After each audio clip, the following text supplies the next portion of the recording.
కొత్త సంవత్సరం వేళ నాన్ వేష్ కొత్త వీడియో రిలీజ్ చేసిన తర్వాత కూడా ఇదే మాట వినిపిస్తోంది. ఇండైరెక్ట్గా గరికపాటికి తన సవాల్ చేస్తున్నాడు, గరికపాటికి సవాల్ చేస్తున్నాడు అని అర్థం వచ్చేలా ఉందంటూ చర్చ జరుగుతుంటే అర్థం చేసుకోవచ్చు. పురాణాలపై డిబేట్ పెడితే తనతో ఎవ్వరూ గెలవలేడంటూ ఛాలెంజ్ చేస్తున్నాడు. ఏంది పురాణాలపై నువ్వు చెప్పేది ఏంది, మేము వినేది ఏంది? ఇది ప్రజల మాట. ఈ ఏడాదితో గత ఏడాదితో తను చాలా నేర్చుకున్నాను అంటున్నాడు. ఈ ఏడాదిలో తానేంటో చూపిస్తానంటూ సవాల్ విసురుతున్నాడు. తాను మారకపోతే చెప్పుతో కొట్టాలంటున్నాడు. కొత్త వీడియోలో రామాయణం గురించి మాట్లాడుతున్నాడు, మహాభారతం గురించి మాట్లాడుతున్నాడు, హిందూ ధర్మం గురించి మాట్లాడుతున్నాడు. అన్వేష్ సింపతి గేమ్ ప్లే చేస్తున్నానని చెప్పి హిందూ సంఘాలు ఆగ్రహాన్ని ఇక్కడ వ్యక్తం చేయడం జరుగుతోంది. అన్వేష్ను వదిలేది లేదంటున్న హిందూ సంఘాలు ఇప్పటికే ఓ 2-3 వీడియోలు చక్కర్లు కొడుతున్నాయి.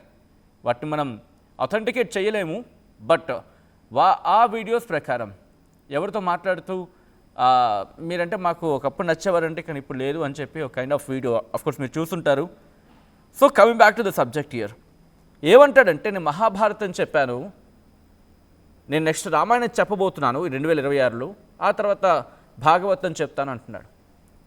సీదా సవాల్ ఇక్కడ, సీదా సవాల్. Can you answer mister Anvesh? Mahabharatam చదివాను అన్నావు కదా, మహాభారతం చదివిన నోరు ద్రౌపదిని ఎలా అంటావురా? మహాభారతం చదివిన నోటితో కొద్దో గొప్ప తెలిసిన జనాలే ద్రౌపదిని ఒక మాట అంటేనే భరించలేకపోతూ ఉంటే నువ్వు ద్రౌపదీదేవిని ఎంత మాట అన్నావు? నోరు జారావా? నోరు జారితే సమాధానం క్షమాపణ కోరాల్సింది ఎప్పుడైనా తెలిసి తప్పు చేస్తే ఒక లెక్క, తెలియకుండా తప్పు చేస్తే ఒక లెక్క. తెలియకుండా తప్పు చేస్తే వెంటనే ఆ రోజే క్షమాపణ కోరుతారు. ఎంత సమయం తీసుకున్నావు? మహాభారతం చెప్పావు. మహాభారతం చెప్పిన తర్వాత నువ్వే అంటున్నావు కదా నీతో ఎవరు డిబేట్కి రాలేరని చెప్పి నువ్వు అన్నప్పుడు ఒక్కసారి ఇలా ప్రశ్నిస్తున్నావు కదా నీతో ఎవరు డిబేట్కి రాలేరని చెప్పి. ఒకవేళ కాదు, జస్ట్ క్వశ్చన్ యువర్ సెల్ఫ్. ఇలా క్వశ్చన్ చేసుకోండి. Anvesh, I have huge respect but not now. ఒకప్పుడు ఏంటంటే రెస్పెక్ట్ ఉండింది, అఫ్కోర్స్ ఎప్పటికీ ఉంటుంది, మీరు అది కాపాడుకోగలిగితే. బట్ ఇక్కడైతే మాత్రం కనిపించట్లేదు. ఇది నేను నా ఒక్కడి మాట కాదు, జనాల నుంచి వినిపించిన మాట. You can see that comments. Mahabharatam గురించి మీరు చెప్పారన్నారు కదా, వెరీ వెల్, గుడ్, మంచిది. బట్ అంత చెప్పిన తర్వాత మన దగ్గర ఏదో సామెత ఉంటుంది, అంత విన్న తర్వాత ఇంటి వెనకాల వెళ్ళి ఏదో చేశాడంట, దేంట్లో దూకాడంట. ఎంత చదువు ఏం చేశారంటే ఇంటి వెనకాల వెళ్ళి దేంట్లో గోతులో దూకాడంట. అలాగా మహాభారతం చెప్పారంటున్నారు కదా, మరి మహాభారతం చెప్పిన నోరు ఎలా అంటుంది అన్వేష్ ద్రౌపది దేవిని? మీరు అనలేదని కొట్టిపారేయచ్చు, మీరు క్షమాపణ కోరచ్చు. మీరు అన్నది ఇక్కడ సమాజం విన్నది. వినకుండా మీ మీద ఎంత కోపం రాలేదు, మీరు అనకుండా మీ మీద ఎంత ద్వేషం రాలేదు. ఈరోజు పడిపోతున్న నెంబర్లే చెప్తున్నాను అన్వేష్, మీరు వెలగబెట్టిన ఘనకార్యం. తెలుగు ప్రజలు ఇప్పటికీ మీ మీద ఇంకెక్కడో ఒక సాఫ్ట్ కార్నర్ ఉంది కాబట్టి మిమ్మల్ని యాక్సెప్ట్ చేశారు. మిమ్మల్ని కిందకి లాగేయడం ఉద్దేశం కాదు ఇక్కడ. ఎందుకంటే మీకొక బుద్ధి వచ్చేలా చేయాలి అనేది వాళ్ళ ఇంటెన్షన్ తప్ప, మిమ్మల్ని ఇక్కడ తీసుకొచ్చి ఈ పాటికి వేరే వాళ్ళు అయ్యి ఉంటే అట్టుడుకుపోయేది మీ స్థానంలో వేరే వాళ్ళు ఉండి ఉంటే. మీ మీద ఉన్న ప్రేమ, మీ మీద ఉన్న అభిమానమే ఇంకా మిమ్మల్ని కాపాడుతోంది. ఈరోజు మీరు అంటున్నారు రామాయణం చెప్తానని చెప్పి, ఒక మాట అడిగినా సీదా, ఒక్క మాట. మీరు మహాభారతం అంటే మహాభారతం పూర్తిగా చెప్పారు అన్నారు కదా మీరు. మహాభారతం పూర్తిగా చెప్పిన వ్యక్తి ద్రౌపదిని ఎలా ప్రశ్నిస్తారు? ద్రౌపదిని ఎలా అంటారు ఆ నోటితో? మీరు మహాభారతం అంతా చదివిన వాళ్ళు అంటున్నారు కదా, మహాభారతం అంతా చదివిన తర్వాత మీరు ద్రౌపది అమ్మవారిని ఎలా ప్రశ్నిస్తారు? ప్రశ్నించడం కాదు, అంత భూతు పదాన్ని ఎలా ఉపయోగించగలుగుతారు అన్వేష్? ఇప్పుడు రామాయణం చెప్తా అంటున్నారు.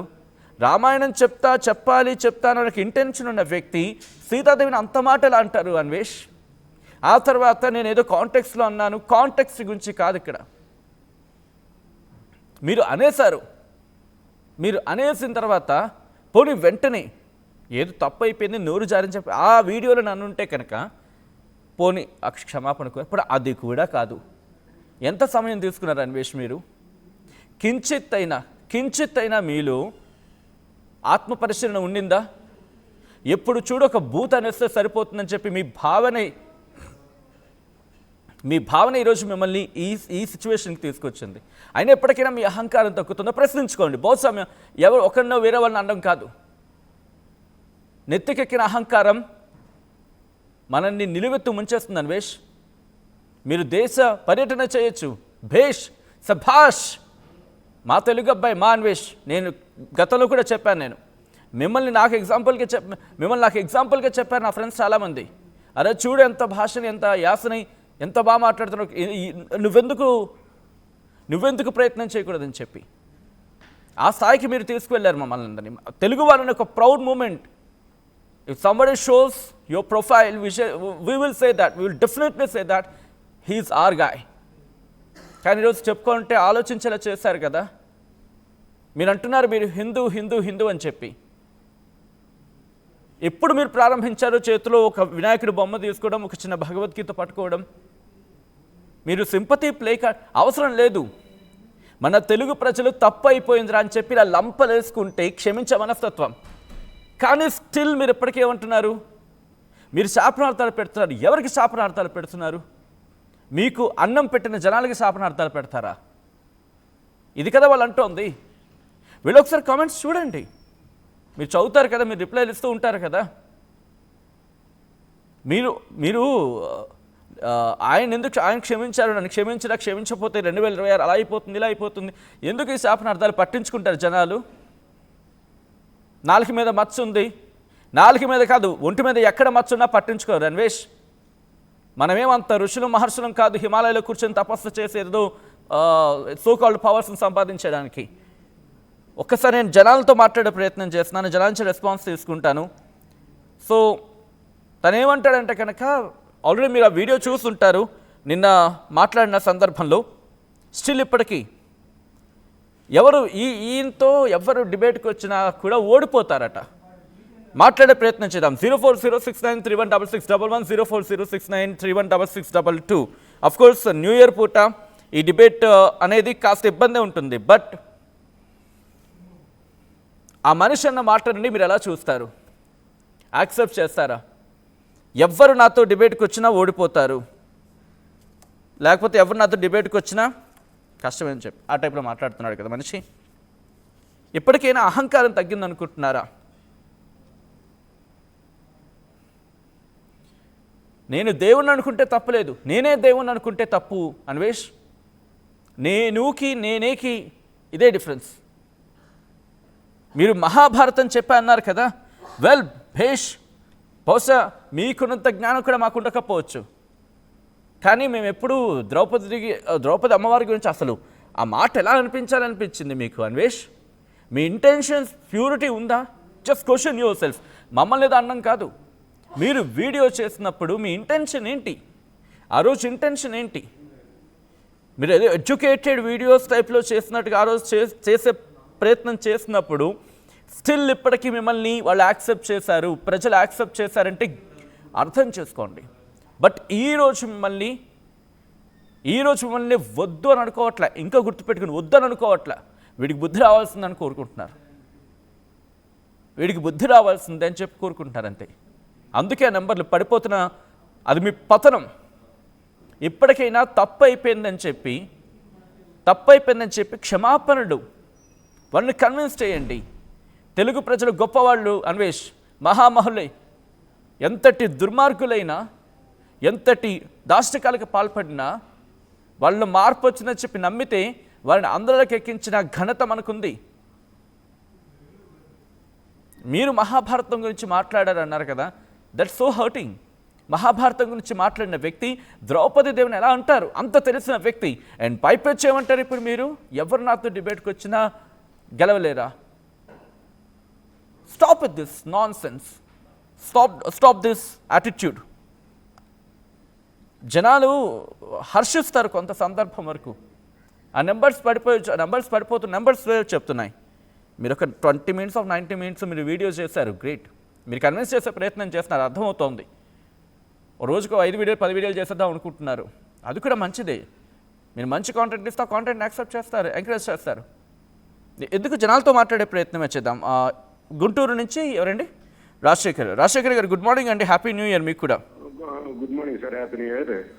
రాజశేఖర్ గారు ఎలా చూస్తారు? ఇప్పుడు మహాభారతం చెప్పానన్నాడు, మహాభారతం చెప్పిన తర్వాత ద్రౌపది అమ్మవారిని అక్కడ అపహాస్యం చేసిన సందర్భం కాదు, చాలా దరిద్రమైన ముందు మాత్రం వాడు పురుగులు పడి చచ్చిపోతాడండి. సీతాదేవిని మహాభారతం ఎవరం చేసినవాడు భూమి మీద ఎవడో బతకడు. నేను చూస్తున్నాడా వాడు పురుగులు పడి చచ్చిపోతాడు. ఎందుకంటే మన పవిత్రత, మన హిందూ ధర్మాలను కాపాడుకోకపోతే ఎవరు కాపాడతాడండి? ఆడు మన ఇండియా మీద పుట్టాడు, ఆడు మనిషి జన్మెత్తినాడు, అమ్మ నుంచి వచ్చినాడేనాడు. వాడు తల్లి గర్భంలో నుంచి వచ్చినాడు, తల్లి గురించి తెలియకుండా తల్లి గురించి మాట్లాడేది వాడు. రామాయణం కూడా చెప్తాడంట.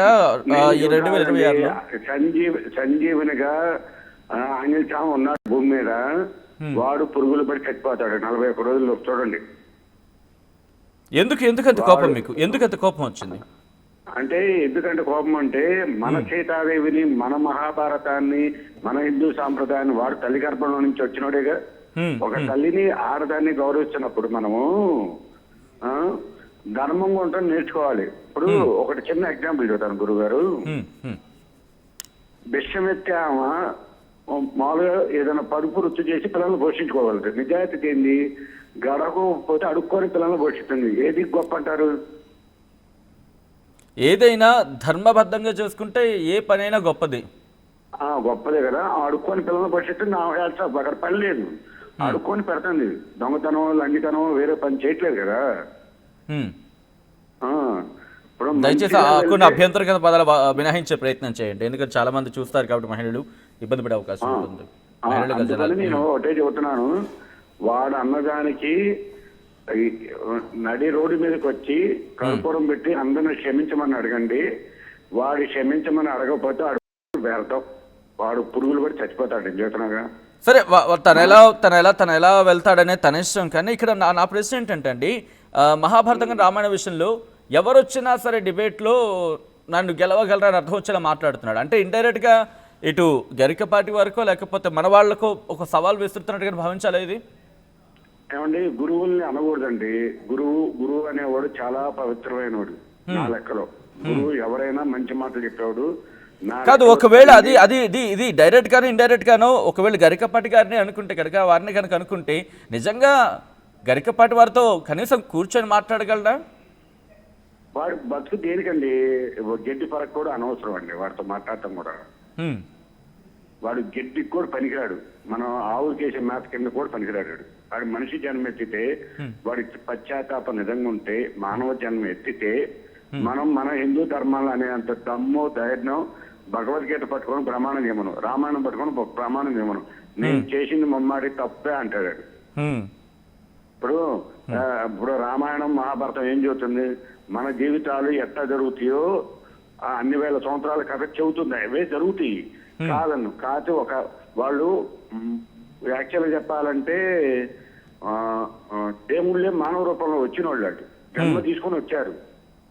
ఇప్పుడు కలియుగం, త్రేతాయుగం, ద్వాపరయుగం ఇవన్నీ జరుగుతున్నప్పుడు మంచి ఉండిద్ది, చెడు ఉండిద్ది కాదన్ను. దాంట్లో పవిత్రత అనేది ఉండాలిగా. కానీ ఒకవేళ ఆయన ప్రవచనాలు అంటే ఆల్రెడీ మహాభారతం గురించి మాట్లాడాడు అన్నాడు. మహాభారతం ఇలా ముగిసిందో లేదో, ద్రౌపది అమ్మవారిని అంత పెద్ద మాట అన్నాడు. ఇటు రామాయణం మొదలు పెడతాడట. మరి రామాయణం మొదలు పెడితే ఆయన ప్రవచనాలు వింటారా? వాడు బొందాడు, వాడు అప్పుడు దాకా ఉంటే కదండి భూమి మీద. ఇప్పుడు ఆడదాన్ని గౌరవించలేనోడు మనిషి భూమి మీద ఎవడు ఉండడు. మహాభారతంలో ఏం జరిగింది చెప్పండి? ద్రౌపదిని అంతమంది చేసే కురుక్షేత్ర యుద్ధం చేయగా మొత్తం నాశనం అయిపోయారా? అంతేరా. సీతాదేవి అమ్మవారిని పట్టుకొని వెళ్ళాడు, రావణాసుడు మొత్తం అయిపోయారా? ఆయన కూడా అదే అంటున్నాడు కదా, నేను అలాగే అన్నాను తప్ప ఎక్కడ అఘాయిత్యం జరిగిందనో లేకపోతే. వాడు తప్పులు దొల్లాడండి, చాలా తప్పులు మాట్లాడాడు. ఓ పుస్తకాన్ని తీసుకొచ్చి ఇష్టం చేశాడు. వాడు ఎక్కడి నుంచి వచ్చాడు చెప్పమనండి. ఇప్పుడు అవుట్ ఆఫ్ కంట్రీలు అంటే అవి పాడైపోయినాయి. అవుట్ ఆఫ్ కంట్రీలు చెల్లి, అక్క, మానవ మర్యాదలు మనకు అందరూ ఉన్నారు. అక్క, పిన్ని, చెల్లి, అమ్మ, తల్లి అందరూ భవబంధాలు ఉన్నాయి. అవుట్ ఆఫ్ కంట్రీలు ఏమున్నాయండి భవబంధాలు? ఉన్నాయంటారా భవబంధాలు? భవబంధాలు వీళ్ళు తెలుసా? బట్ వాళ్ళే బాగుపడుతున్నారు, అక్కడే ఎటువంటి అఘాయిత్యాలు జరగట్లేదు అనేది. ఒకటి గుర్తుంచుకోండి గురువు గారు, ఉమ్, ఉన్న దాంట్లో తృప్తిగా కడుపు నిండా తిని కడుపు నిండా నిద్రపోయినోడు మంచోడు. 1000 కోట్ల ఆస్తి సభాష్ ఉంటేనో సభాష్ మంచి మాట మాట్లాడారు ఉదయాన్నే. టెన్షన్ గా బతికి మామూలుగా రోగాలు వచ్చి చావటం కదండి. 1000 కోట్లు ఉన్నోళ్ళు వచ్చి ధర్మం చేస్తాడు ధర్మంగా, లేనోడు చేస్తాడు. 10 రూపాయలైనా సరే, ఇప్పుడు నేనున్నాను, 10 రూపాయలైనా లేనోడికి ఇవ్వచ్చు, తప్పలేదు. నా స్తోమత దగ్గర 10 రూపాయలు ఇచ్చినా రూపాయి ఇచ్చినా నాకు ఆత్మతృప్తి ఉండింది. అర్థమైందా గురువు గారు? Right, thank you so much Rajasekhar గారు కాల్ చేసి మీ అభిప్రాయం వ్యక్తం చేసే ప్రయత్నం చేసినందుకు. నెక్స్ట్ అసలైన తొలి వెలుగు. ఫాలో వాట్సాప్ @తొలి వెలుగు official.